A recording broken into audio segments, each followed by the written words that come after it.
Você já ouviu falar em Dona Fátima? Pois bem, Dona Fátima viralizou. Dona Fátima, 67 anos, de Tubarão, Santa Catarina. Thiago Rossi está com esse vídeo, a gente vai exibir agora. Foi transmitido ao vivo ontem em diversos veículos, diversas plataformas digitais. Olha aqui, pessoal, Dona Fátima, de Tubarão, Santa Catarina, 67 anos. Tá quebrando tudo! Quebrando tudo e cagando essa bosta aqui! Cagou lá no banheiro, fez uma sujeira lá. Isso aí, Dona Fátima, Deus abençoe a senhora. É guerra! É guerra! É isso aí! É guerra. É guerra agora, Rodrigo Aidar. Como a Dora está dizendo, são pessoas que não têm a menor noção da realidade, produzem provas contra si próprias, né? Enquanto que os mandantes estão bem seguros longe daqui. Aidar, bom dia para você. Bom dia, Carla, bom dia, Sheila, bom dia, Ellen, bom dia, Dora, sempre bom falar com vocês. Tô aqui, achei um cantinho aqui numa pousada que eu tô, onde o Wi-Fi pega bem para poder conversar com vocês, porque quando eu saio de férias, eu tento me livrar até do Wi-Fi, então eu vim aqui para um lugar para não ter interrupção. Mas, Carla, eu acho que isso começa... a Dona Fátima é uma criação, ela nasce de um leque de omissões e um leque de leniência que começa com a tolerância às pessoas que estavam nas portas do quartel pregando a animosidade entre as Forças Armadas e os poderes constituídos. Se falava em manifestações pacíficas e democráticas, mas há o Código Penal tipifica isso no artigo 286, a prática de incitar, incitação ao crime, é crime incitar o crime. Isso está tipificado e tem um parágrafo único que foi incluído pela lei de 2021, que substituiu a Lei de Segurança Nacional, que era do regime de exceção, que diz textualmente que é incitação ao crime e é crime incitar publicamente a animosidade entre as Forças Armadas e os poderes constituídos. Quando você admite um crime sem qualquer tipo de reprimenda, o que acontece é uma escalada disso, e é isso que a gente vê. Então, eu acho que as informações, e principalmente as pessoas lenientes, omissas, com quem estava já cometendo crime na porta dos quartéis, acabou trazendo a gente a essas cenas que a gente viu, primeiro lá no dia 13 de dezembro em Brasília, e agora, ontem, umas cenas muito piores das que a gente já tinha visto no dia 13 de dezembro, sem qualquer, de novo, reprimenda ao que aconteceu. Aidar, por que é que a gente pode classificar essas pessoas como terroristas? Olha, você sabe que é difícil juridicamente classificar elas como terroristas, e eu vou explicar por quê. Eu fui pesquisar ontem a lei que classifica, que tipifica o terrorismo no Brasil.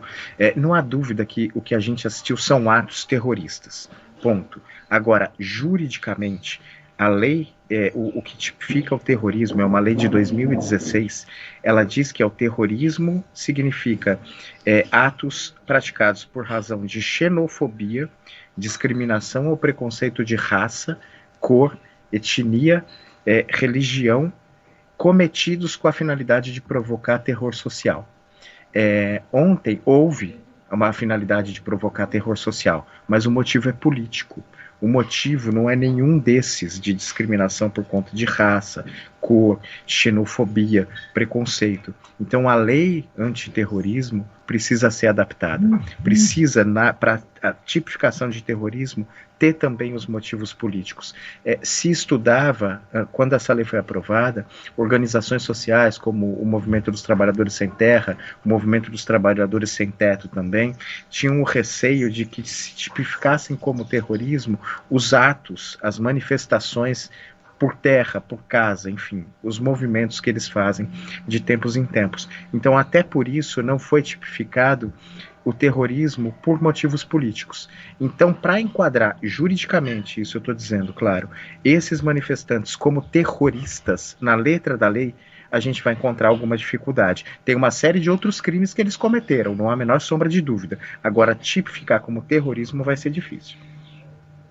Aidar, queria te ouvir sobre dois aspectos aqui. A decisão de decretar intervenção federal no Distrito Federal, se essa foi uma decisão acertada do ponto de vista legal, já que tivemos a conturbação da ordem, uma grave conturbação da ordem, mas queria te ouvir sobre isso do ponto de vista legal e jurídico e também do afastamento do governador do Distrito Federal, Ibanez Rocha. Tem pergunta de ouvinte aqui falando o seguinte: foi um governador eleito pelas pessoas. Pode um outro poder vir e afastar um governador assim, tão rapidamente? Sheila, começando por essa, pode. Há precedentes sobre isso, o Supremo já decidiu em outras ocasiões, mas a gente pode lembrar não só do afastamento, como da prisão do governador do Distrito Federal, inclusive José Roberto Arruda, lá em 2010. Na ocasião não foi o Supremo, foi o STJ, mas o STJ afastou e determinou a prisão do governador José Roberto Arruda por conta de uma série de crimes que ele estava cometendo.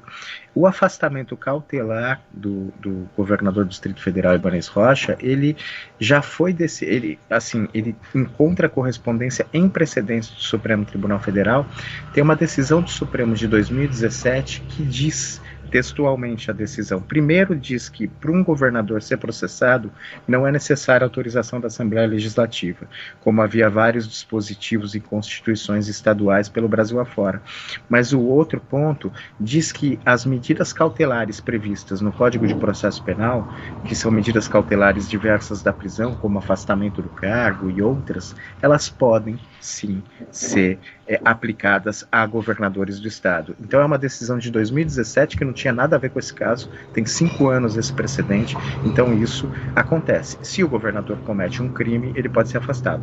Estou dizendo que o Ibanez cometeu um crime? Não, mas entre as motivações da decisão do Alexandre de Moraes, há, por exemplo, diz que a Polícia Militar do Distrito Federal escoltou esses manifestantes, esses golpistas, esses terroristas, esses criminosos até a Praça dos Três Poderes, até a Esplanada dos Ministérios. Então, Sheila, seja por que for, ou a conivência, ou a associação criminosa, o que é um crime, ou a incompetência, seja por que motivo for, o afastamento se impõe nesse momento. Já a intervenção que você me perguntou antes, a Constituição Federal, no artigo 34, diz que a União, ou seja, o governo federal, pode intervir em estados e no Distrito Federal.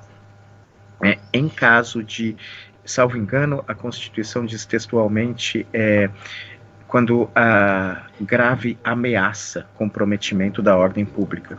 Eu acho que diante do que a gente viu ontem com as provas produzidas pelos próprios bolsonaristas, não há qualquer dúvida de que há um grave comprometimento da segurança pública que impõe, a intervenção federal, mas aí é que está, na intervenção federal seria até 31 de janeiro e o governador estaria afastado da segurança pública.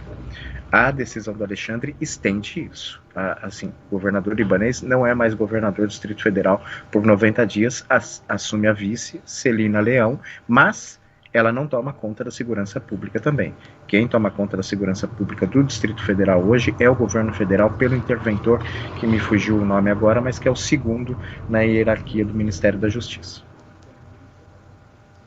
Ô Rodrigo, uma pergunta aqui é em relação a essas pessoas que ainda estão diante dos quartéis e que o ministro Alexandre de Moraes determinou que houvesse ali a desarticulação hoje.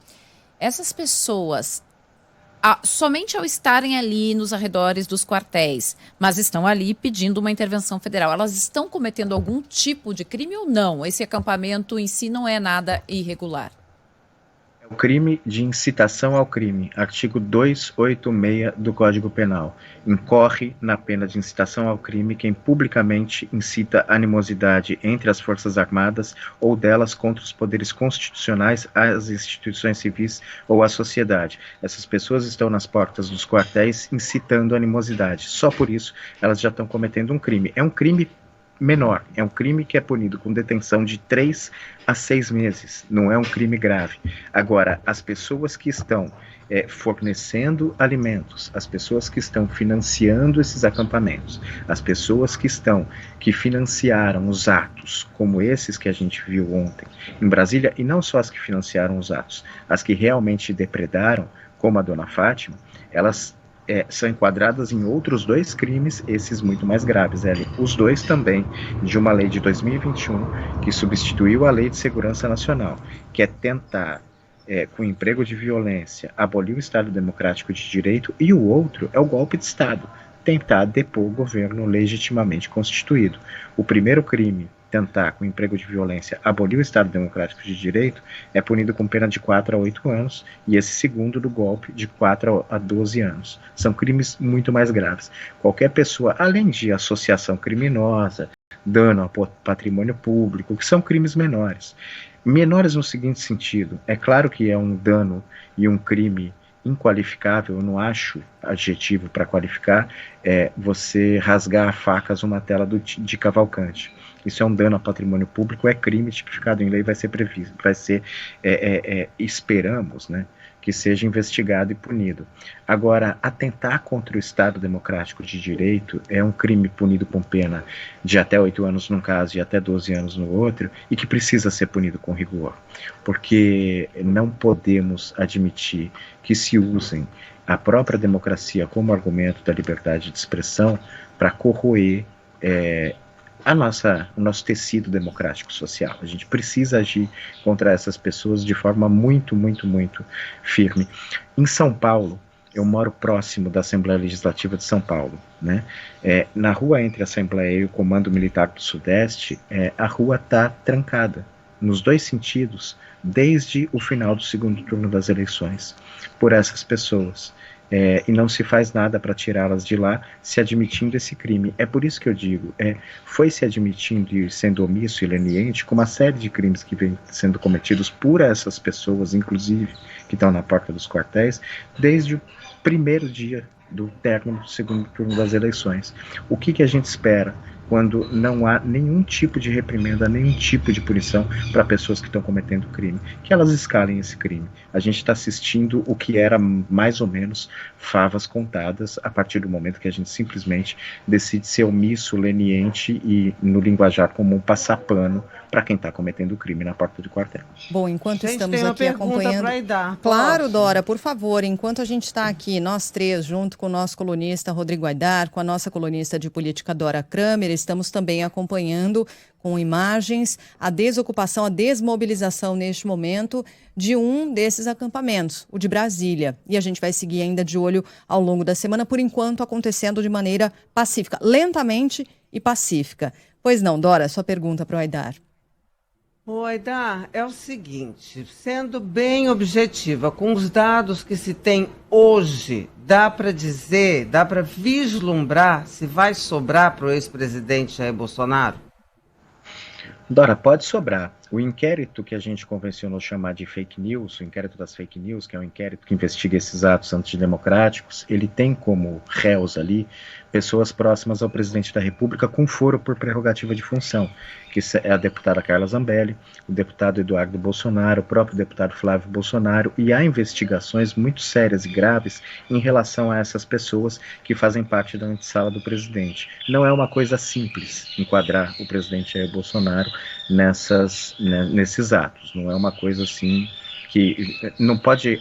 é certo que ele incentivou. Não, é preciso haver provas. Mas como essas pessoas estão sendo investigadas, os financiamentos estão sendo investigados, se houver qualquer ligação com o gabinete do presidente, ele pode sim vir a responder por esse tipo de...